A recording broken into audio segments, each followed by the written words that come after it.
Brace the rudders! Raise the sails! Raise the sails! Captain, an unidentified ship is approaching. Over. Roger. Wait, is that an Enterprise sales solution? Reach sales professionals, not professional sailors. With LinkedIn ads, you can target the right people by industry, job title, and more. We'll even give you a $100 credit on your next campaign. Get started today at linkedin.com/results. Terms and conditions apply.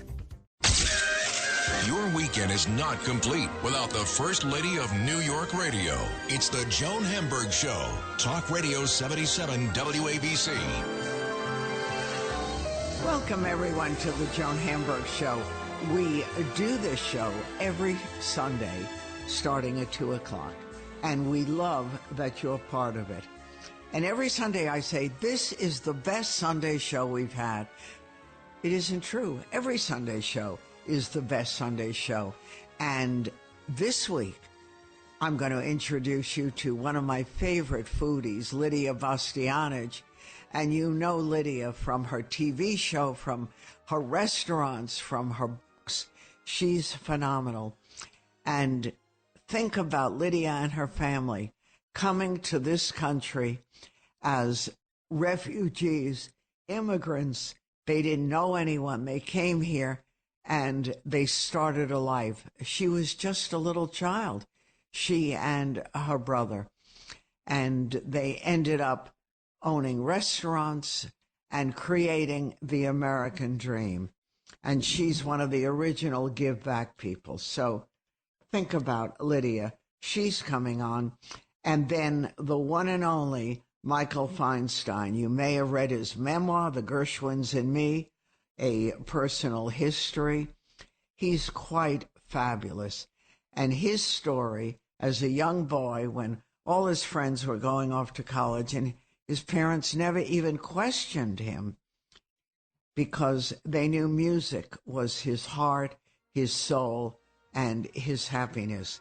And Michael has incredible stories to tell about all the greats like Sondheim, like Rosemary Clooney, like people who have touched our hearts in the world of music. So a great show. Join me Sunday starting at 2. The First Lady of New York Radio. This is Joan Eats. I told you recently about the exhibit that's opened at Barney's. It's an exhibit called 200 Trunks, 200 Visionaries, the exhibition. And this is one of the initiatives celebrating the 200th anniversary of Louis Vuitton's birth. And the show has gone from Louis Vuitton Maison in France to Singapore and LA before it reached its final destination, New York City. And what they did is they invited a mosaic of talents and friends spanning art and culture, science, sports, global causes, and more to personalize a metaphorically blank canvas measuring approximately the same dimensions of the original trunk that Louis conceived in the 1850s. So it's quite fabulous, and we enjoyed it. And then we went upstairs for lunch to the restaurant. Yes, Fred's has reopened. It's called Fred's Louis, and underneath it says Vuitton, and they're serving from 11 to 4 p.m. It was so much fun, so lively. They started for the lunch menu, their famous legendary fries for the table, or Estelle's chicken soup. It was his grandma's recipe, or his mom's, and roasted asparagus, and then one of the famous Fred salad, a chopped salad, a chopped chicken salad, a Palm Beach shrimp, either a turkey club or a spaghetti or a lasagna. Really delicious. Overpriced, of course, but really good. And I will tell you that the portions were so good that we each ordered one, but we shouldn't have, because there was too much left. We should have shared. That's how big the portions were.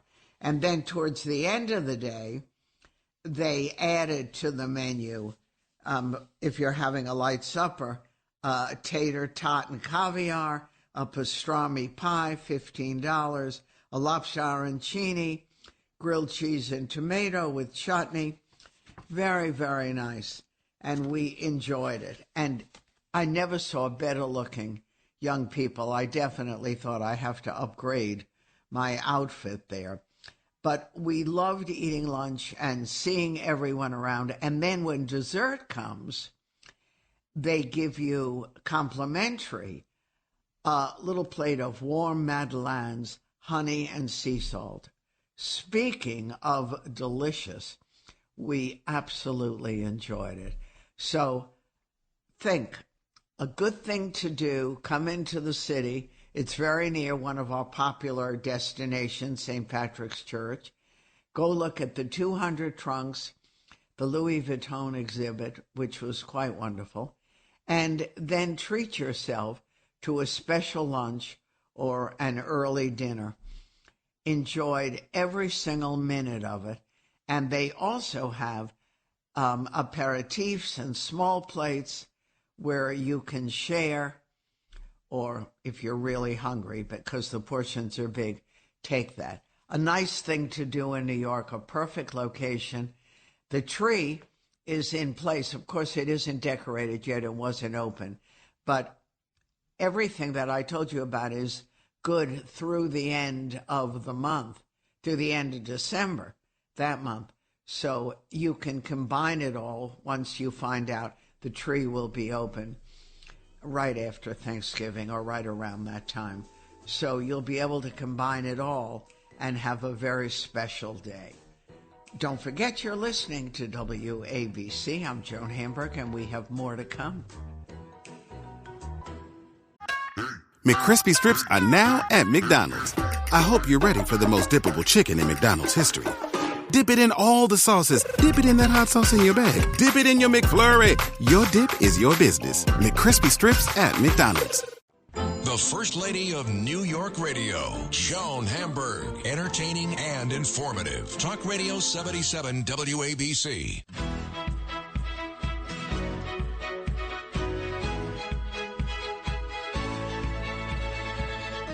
Welcome, everyone, to the Joan Hamburg Show. And it seems like almost every holiday we try to get the busy Lydia Bastianich to come visit and share her family with us. And we've been sharing Lydia's family since her children were little. And she had a little restaurant in Queens, which that whole saga became an enormous story. And whenever I hear people talking about refugees and immigrants and how awful, and close our borders, close our doors, build a wall, I think of families like mine, like Lydia's, like so many of you who came to a welcoming America and made their way. And Lydia has shared her family story over the years and made a difference to so many people. In fact, this year, too, Lydia has been on television, public television, for 25 years.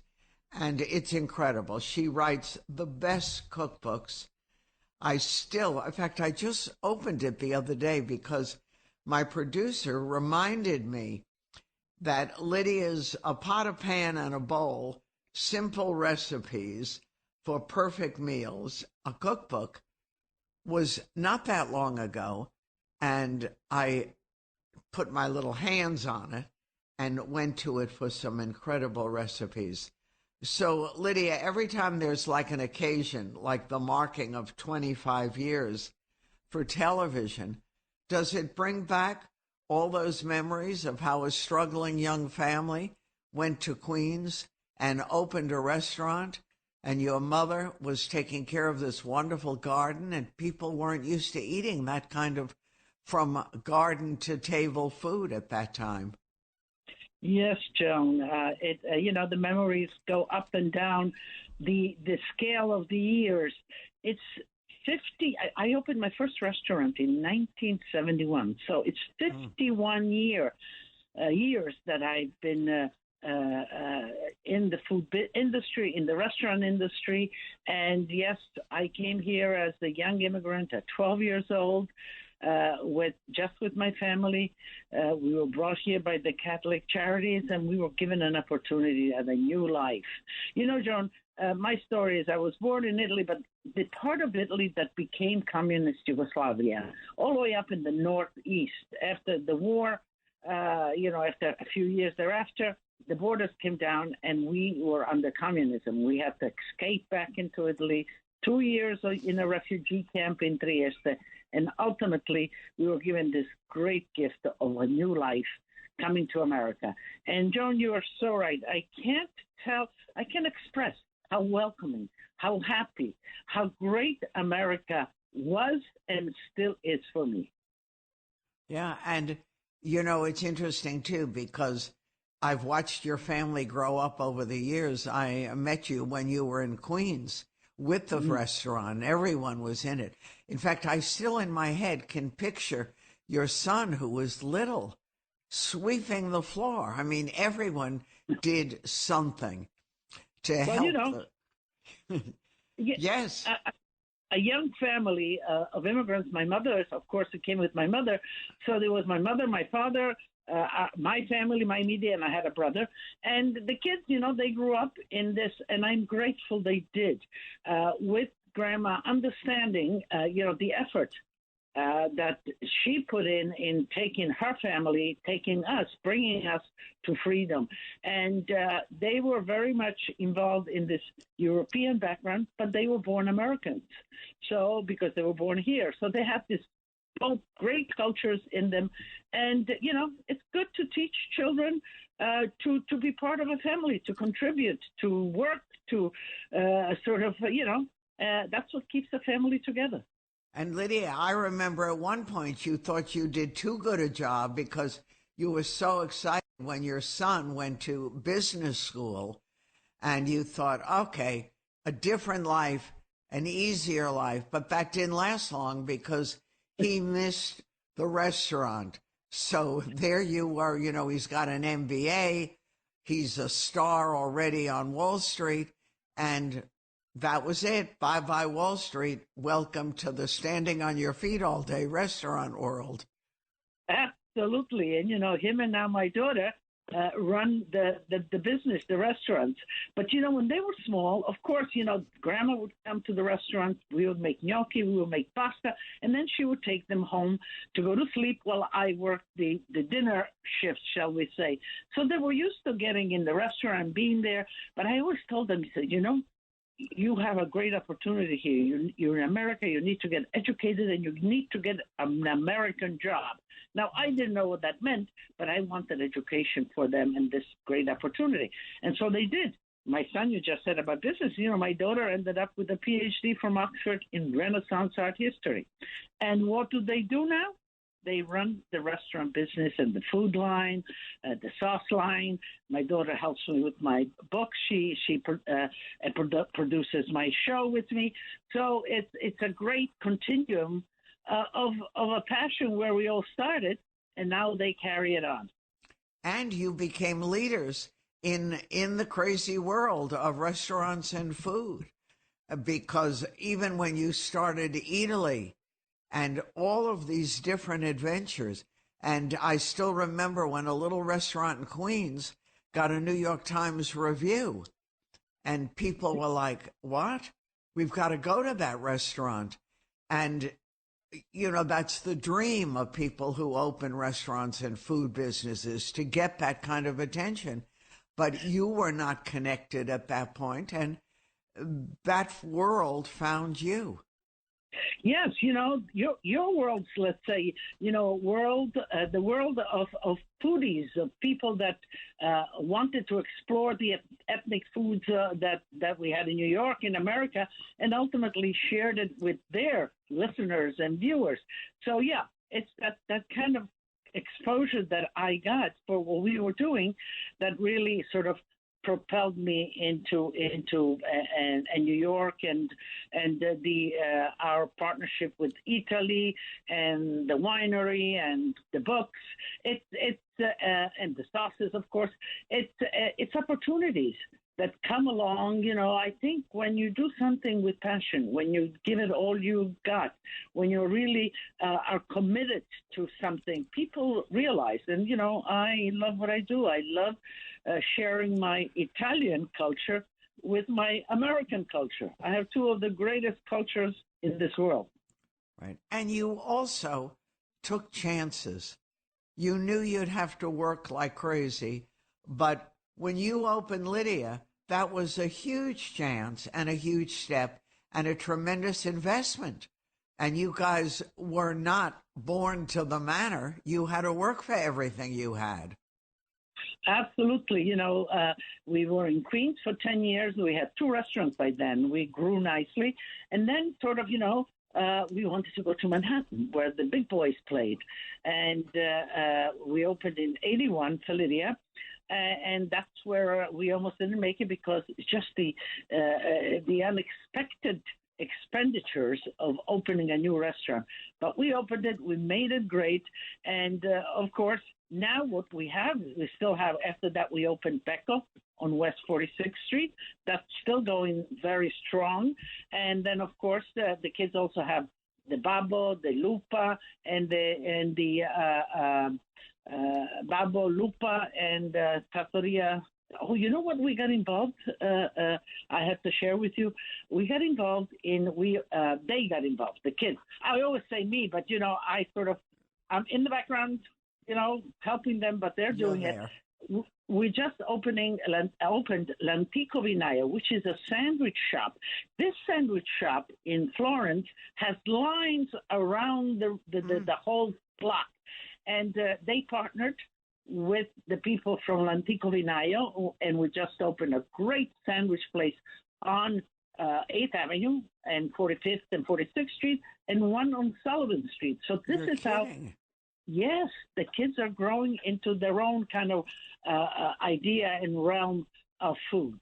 And we love sandwiches. That's a great American tradition. What kind of sandwiches? Italian or a mixture? No, of course, Italian. It's all based on a focaccia. So you get a slab. I swear to God, you get almost like a foot by a foot slab of focaccia, and in it is all this 10 different kinds of sandwiches. So there's prosciutto, provolone, different cheeses. But what's unique about this, they make a special, Americans like their mayo, their sauces. Well, they make a sauce with all the herbs, a basil sauce with fontina cheese. They make a gorgonzola sauce. They make a pistachio sauce to go with the mortadella.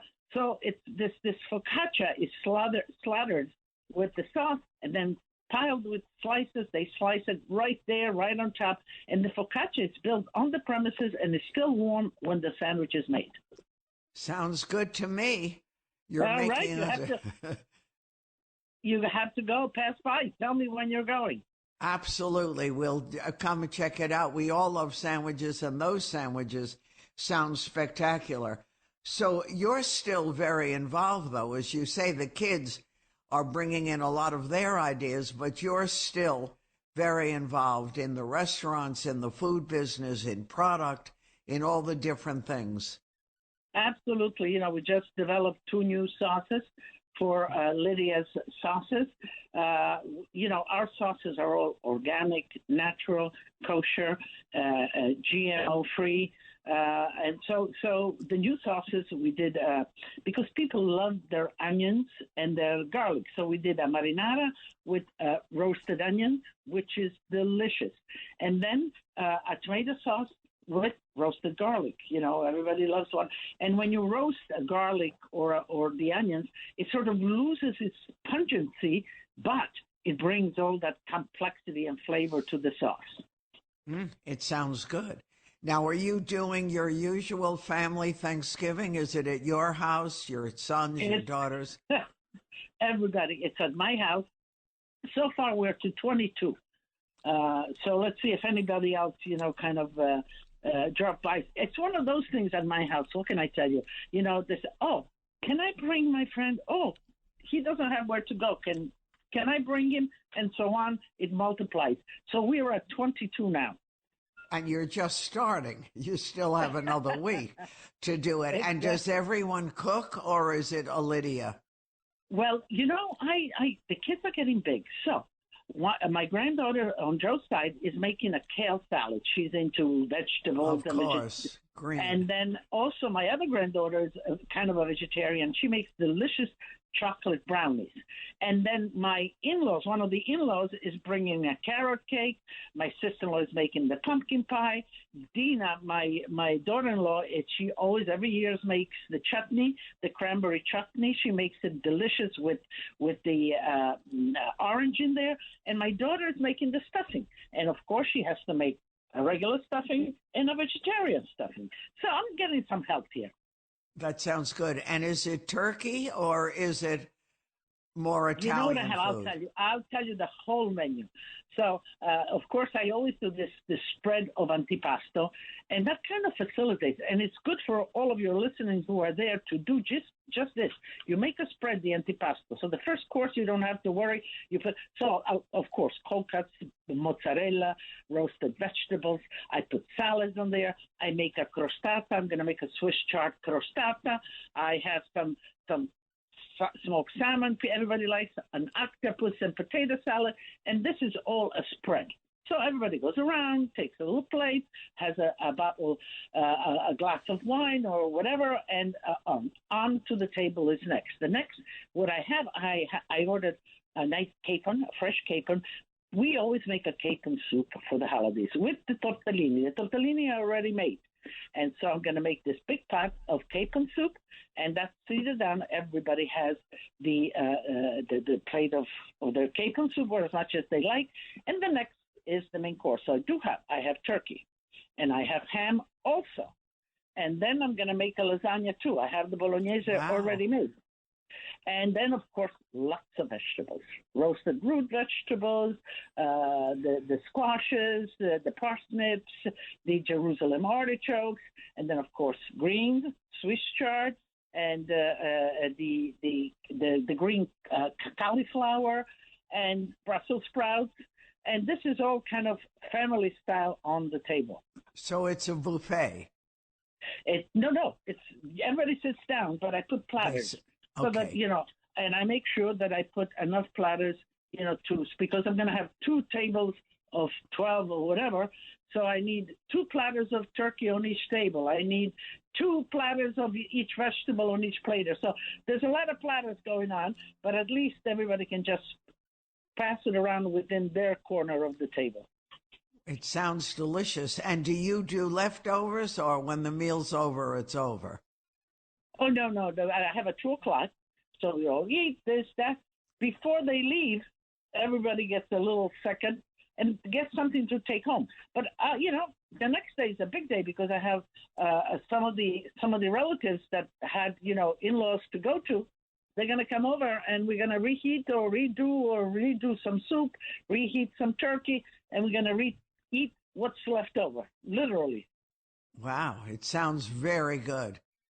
Do you find, Lydia, after all these years, you're still working as hard? Maybe I watch a little bit because, the years go for all of us, and my knees are always a little bit of a problem.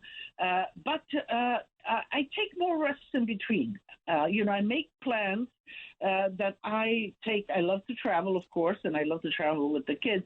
But I go visit my kids now because one is in Washington. Tanya's daughter is at Georgetown. The other one is at BC, Boston College. My other grandson is at Stanford. And so I go and visit them, and I was just down in Washington 2 weeks ago and cooked with the friends, the sort of the floor of the friends of Julia, which is my youngest granddaughter, and we cooked. We cooked in their little kitchen. I had the girls buy all the products. They cleaned it, and we cooked. So I do things that maybe I couldn't do while I was working because I was so busy. Now I insert them in, and I work, yes, but I have breaks in between. I take those breaks. and seeing the next generation grow up in that same tradition. How is Italy doing? Italy's doing very well. We not too long ago we opened in Silicon Valley in San Jose, so that's not too far where my grandson Lorenzo is, and I go and visit. And that's one of the things that also I enjoy doing. I enjoy going around, and I kind of combined. I go into the Italy's. They have a cooking school. I give a class. I talk about, my products, how to use the sauces, the wines that I would pair, and I sign books. And, this is a way of me kind of promoting a little bit, getting a little excitement into the different Italies. And so I'm going to be going to L.A. In 2 weeks. So Italy and L.A. So it's they're doing very well and expanding, actually. That's great. That's great. So you're still having a fabulous time, and business is still booming as it should be. Well, now after, what can I tell you? COVID was what it was. It certainly shattered the whole restaurant industry. That's coming back. It's that's where kind of we made the switch over. I've been 51 years in the business. I said to my kids, okay, guys, you take over. What do you want to do? And so they're deciding which way to go and which restaurants to continue. We have a restaurant in Kansas City. We are partners with Nancy Silverton also in La Mozza in L.A. That's expanding. So they are doing that. But the industry, the restaurant industry is coming back. Certainly the product industry, the sauces have been doing phenomenally well. Also during COVID, people cooked at home a lot. So the book and the sauces and the wines, the Bastianich wines, people were drinking more. I'm sure you heard that during COVID.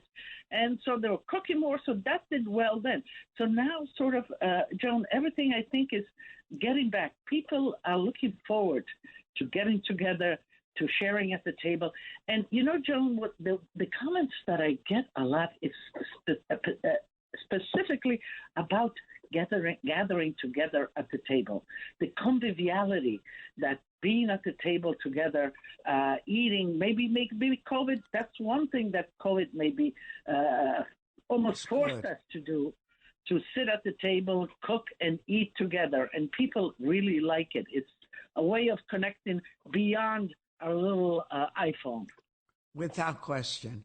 And I love the questions you answer for your audience on your television show, and how we all loved you sharing your mother and her recipes, her singing, and you still share her and her memories on everything you do.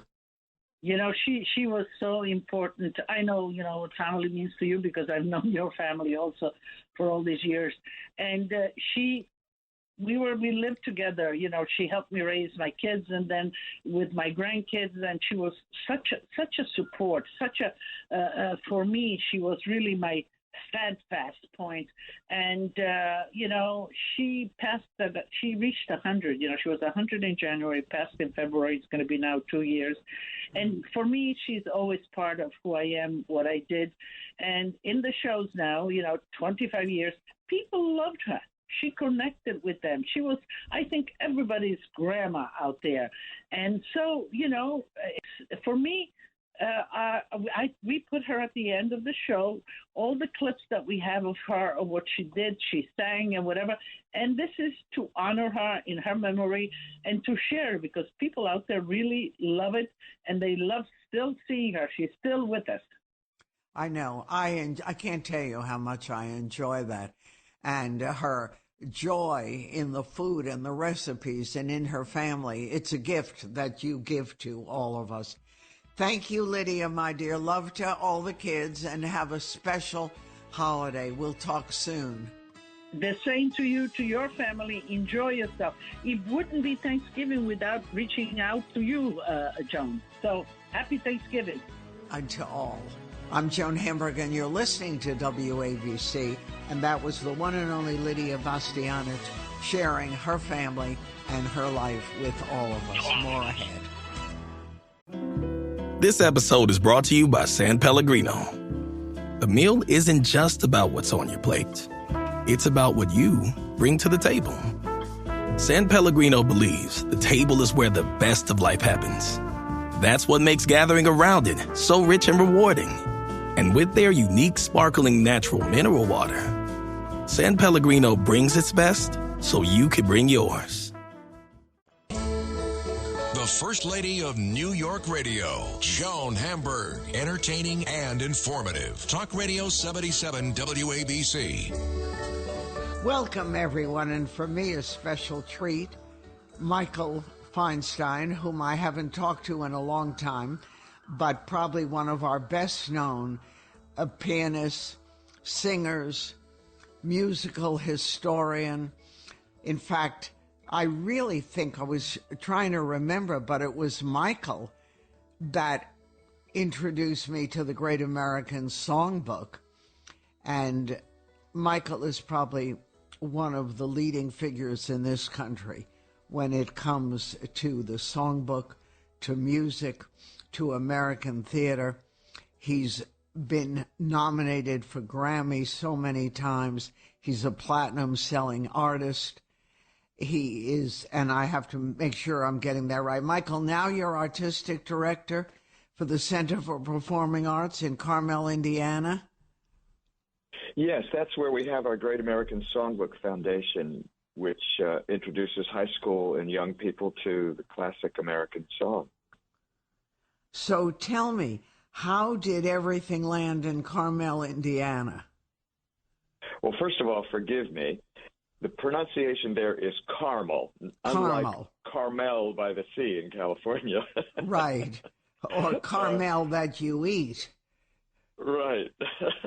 Well, it landed there because the city of Carmel, Indiana is it's a model city. It was named by Money Magazine as one of the top best, most livable cities in the country because of the combination of education, of culture, building a new performing arts center, and corporations moving there.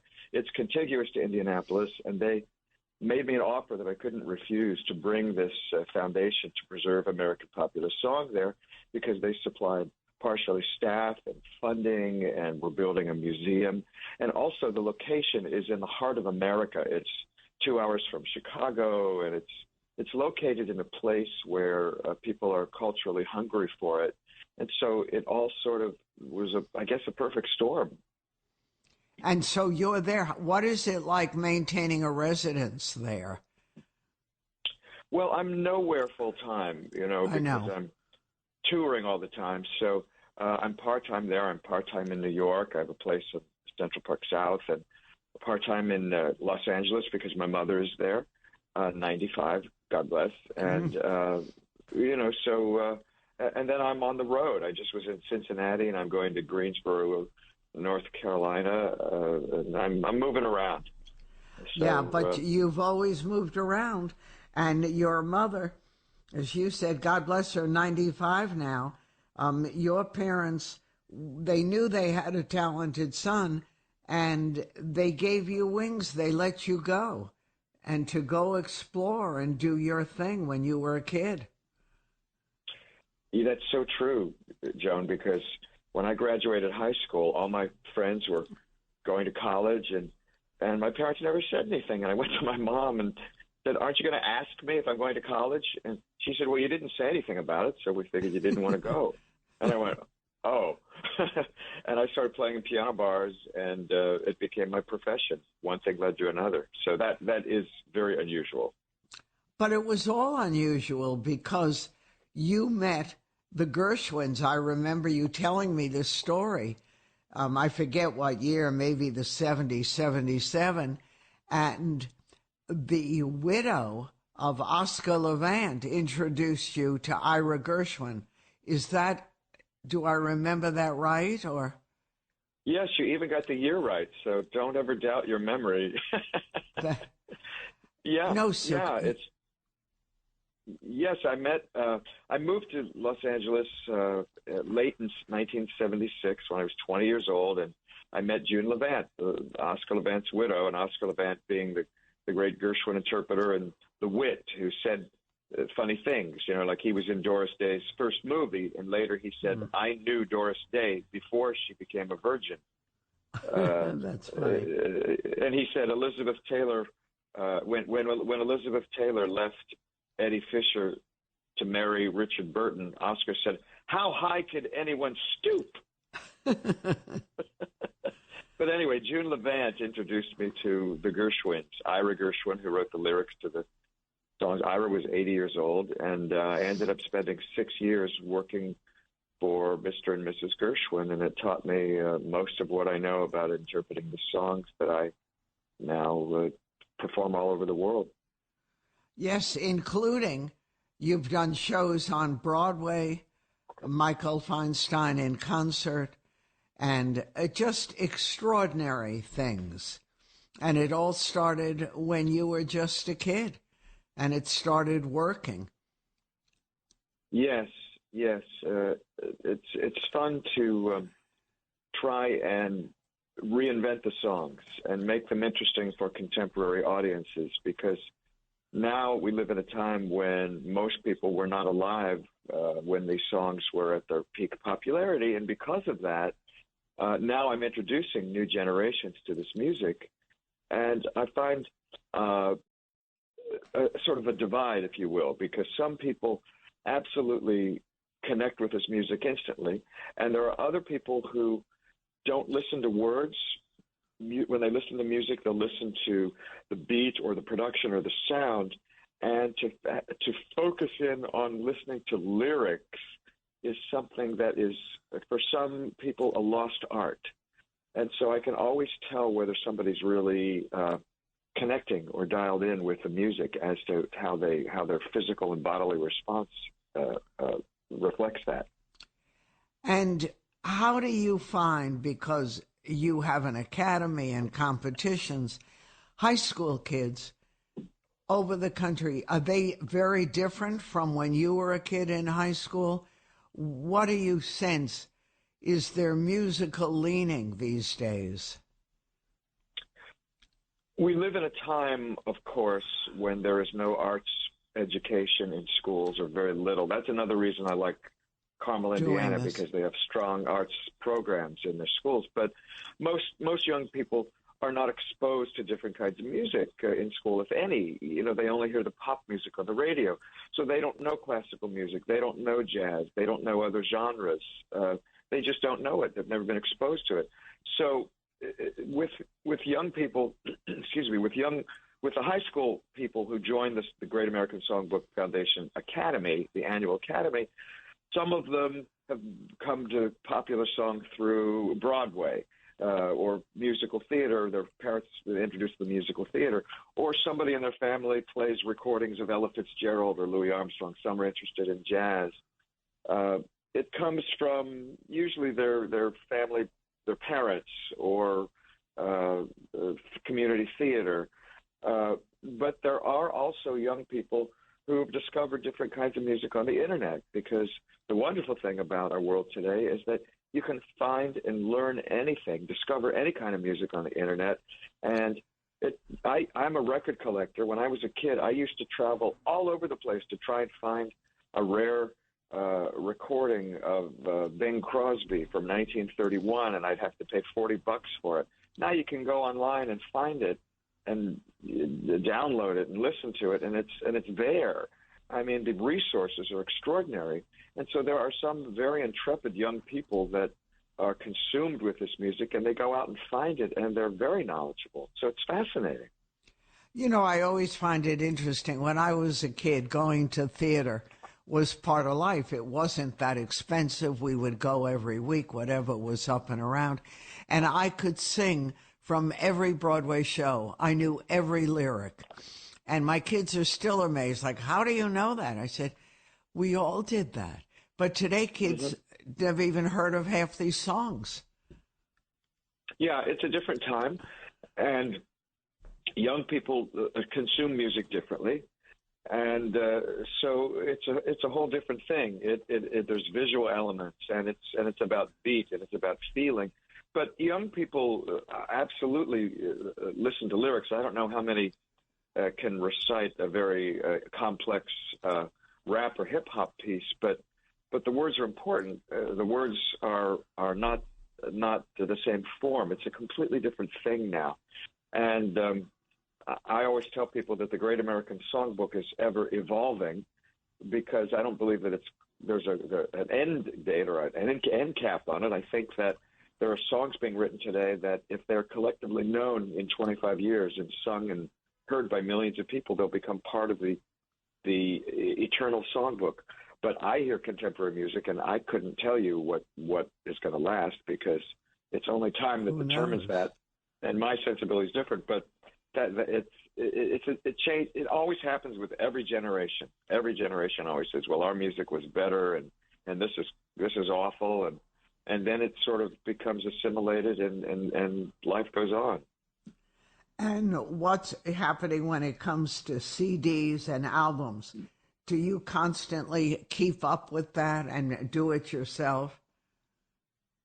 Well, my most recent release, which is called Gershwin Country, that was on the country charts, actually, which was a great thrill. It's duets with country singers, including Dolly Parton and Brad Paisley. But Gershwin Country was released on CD, on compact disc, and then, of course, all the download and streaming services also offer it. And so some people only know the recording, Gershwin Country, through Spotify or listening to it online, and then other people still want to have the physical CD. My fans, it's a real mixture. But, of course, when one listens online, they don't necessarily listen to the recording in a linear fashion as one would with a CD or an old LP. You know, it's programmed and it's meant to be heard in a sequence. But now people will listen out of sequence or pick a favorite track or create their own playlist. So that's all different. So the unifying factor of one album with liner notes and with the visuals and the photos, all that's all changed for most people.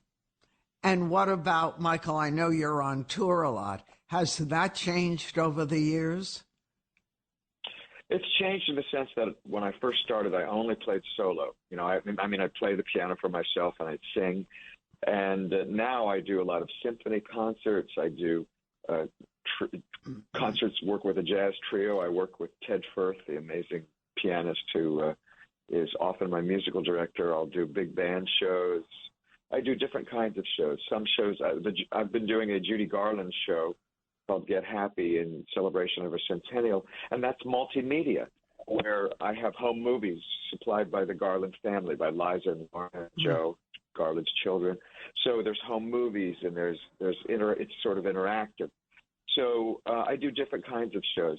But the other day I did a show at Carnegie Hall, and it was just with a band and no bells and whistles, just singing the songs, and it was a great evening because it was very relaxed and a lot of fun. And of all the things you do and are still doing, what's top of the Feinstein list? I want to write more songs. I've been writing more lately, and my ambition is to someday produce a recording that is completely original material. I've started to put a few of my own songs into my concerts beside the standards. I'll be playing the Carlisle Hotel December for 3 weeks through New Year's Eve, and doing holiday music, or as my grandmother would call it, holiday music. Yeah. and I hope to include a couple of original things too. So that's the fun for me to add to the repertoire. And where is home? If someone said, pick the place that says, hello, welcome home, what would that be? I'm a resident of Carmel, Indiana. I'm a resident of Indiana.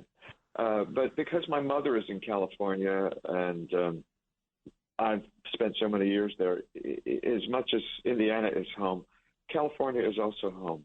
Mm-hmm. And your mom must take such pleasure in seeing your enormous success over the years. She is a proud Jewish mother, absolutely. Well, she was smart. She didn't push her boy to become a doctor, a lawyer, or whatever. She let you follow your heart. Yes, and I didn't realize till later how unusual that is. And it's true. It's true. My parents recognized that I had a passion for music. And if it weren't for music, I wouldn't be happy in my soul. I mean, chemically, I had a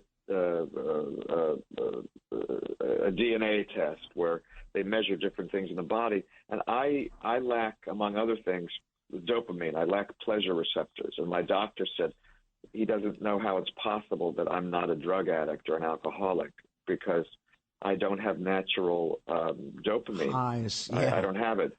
But the reason that I'm happy is because of the music. That's what makes me happy. And always, from the time you were a young guy. Exactly, yeah. And so that's my drug. Well, what a good drug to have. And how fortuitous that people recognize the talent early on, and instead of saying, oh, he's another kid who plays the piano and who sings, they nurtured it and gave a gift not only to you, but to all the rest of us. Oh, thank you. You know, Michael, I remember the early years when we were doing our show from Sardi's with the great Arlene Francis. Mm. And on that crummy Sardi's piano, which is older than I am, you would create magic. Do you remember that? Everyone would say, you can't ask him to play that piano. And I said, well, I have to ask him. It's the only piano they have. And what came out of that piano shocked even the piano. It was like, wow, how'd that happen? Well, that was a fun time. It was a thrill, to come to the Sardi's. And eventually they put my caricature on the wall. And that's, thanks to you and Arlene for having me there so often that I became familiar there. So I know. It's interesting, isn't it? When you think about the things that you care about, you would never have thought that was such a deal, but it's such a deal. Yeah, true. And it makes such a difference. Do you think Broadway thoughts these days? Occasionally. Yeah, I toy with the idea of it, but the world right now, everything is in transition, and arts are in transition as audiences are changing, and there's more streaming and all that. And I'm trying to think of something that I would want to do on Broadway that would be the live experience, that is most appropriate for that venue.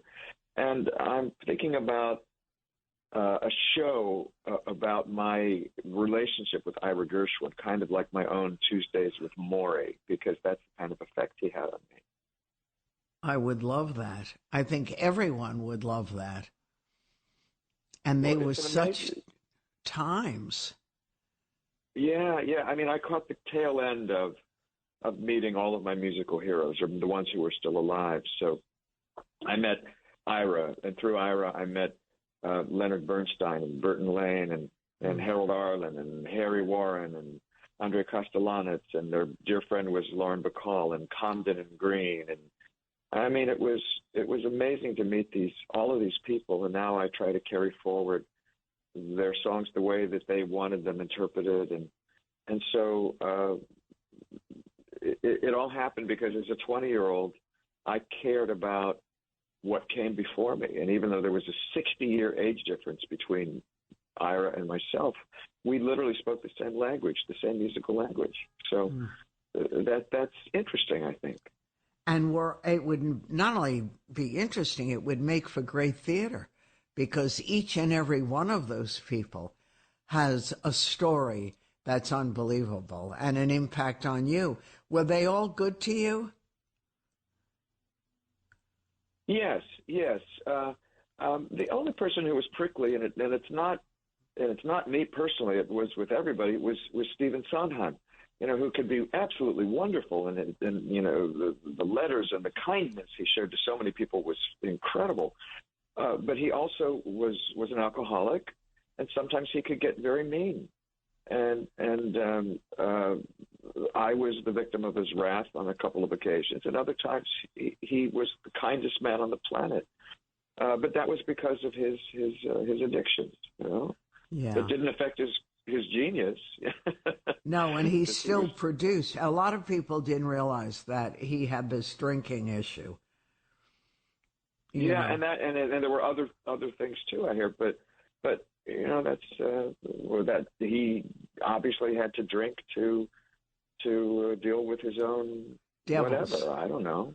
But and one of his best friends was George Firth, who was rabidly AA. George was in AA for generations and tried to get Steve to go to AA, and he took him to an AA meeting, and George said that Steve was very, very emotional, hearing people tell all these stories. And when they left, he said, "Well, what do you think?" And Steve said, "This is one of the most moving experiences I've ever had, and I really understand why AA works." And George said, "Would you come to another meeting with me?" And Steve said, "No, I will never get near that place again." That's a funny story. Oh. And he never gave up his little pastime. No. When he was coming to my house for dinner, my secretary called him and said, "What would you like for dinner?" And he said, "Vodka, vodka, and more vodka." That was his verbatim response. Yeah. What an easy guess, right? Yeah. All you need is a glass. Yeah. Perfect. I remember when I was years ago, you called to say you were going to get married and that Judge Judy was going to do the ceremony. Yes, she was the officiant. She went so far as to get, I forget the term, legal vestment to be able to sign the marriage license, and it was a dual ceremony. It was Judge Judy, a dual officiant. The other officiant was Reverend Gabriel Ferrer, who's the son of Rosemary Clooney and Jose Ferrer. So it was a very special day. Right, and you were very close to Rosemary Clooney, as I remember. Yes, I saw her daughter Maria yesterday, and I think of Rosemary every day of my life. I loved her. We did many, many shows together, and her voice just went deep into my heart from the first time I heard it as a kid, and I always felt so amazed that she had become a friend of mine. Mm. And I'm telling you, Michael, you have such great material that you could really do a fantastic show. The problem is the time it takes with all your work and concerts, and I don't know how you could fit it in, but you could do it and should. I want to do it, and you're right. It is an issue about time and figuring out priorities. And a friend of mine who recently passed away, he was around 90 years old. He used to use the phrase QTR, quality time remaining. So I always think about QTR. I like that. And somewhere you're going to find it, because every story, every person who left a footprint in your life has something amazing to say through you and through your music. So I'm looking forward to it. Thank you. Thank you very much. Take care, Michael. I miss you, and come visit whenever you're around. I love you, and I'm grateful that we're friends, and thank you for this time. Michael Feinstein. And Michael's got an album which is, not brand new, but it's always new when Michael does it. So look for it. And I'm looking forward to another conversation with this great musical genius. Stay tuned, everyone. I'm Joan Hamburg, and you're listening to WABC. Talk Radio 77 WABC. The First Lady of New York Radio. This is Ask Joan. This time of year, we get a lot of requests about what to do in the city, where to go, what to see. And I had a little adventure that was a surprise that I really enjoyed, and you will too. It was at Barney's, and a friend had said to me, something is happening at Barney's. I said, no, Barney's is closed. So I was in the neighborhood, and I walked over to 5th and 60th Street, and I go, and Barney's is all colors, and it certainly didn't look closed. People were coming in and out, and they had a Louis Vuitton traveling show called 200 Trunks, 200 Visionaries, right now at the former Barney's, 660 Madison Avenue. And this show is going to be up through December 31st, Monday through Sunday, 10 to 8. And it's free. But they do say you should try to call or get a reservation. It's a great exhibit. And you walk through, you see all these incredible things. They had artists take a piece of luggage, a trunk, a box, and create an original piece of art in conjunction with it. And it was quite fabulous and wonderful to enjoy. And then the restaurant upstairs, Fred's, now Fred's with a little X in Louis, L-U-I-S, has revived Barney's restaurant for a limited time, offering classics such as Estelle, the chef's mother, chicken soup, Fred's chopped chicken salad or shrimp salad. Just delicious and fun. So let me give you a number you can call or an email or some way where you can get a reservation for the exhibit and for the restaurant, or one or the other. And it's LOUIS 200 NYC reservations.com.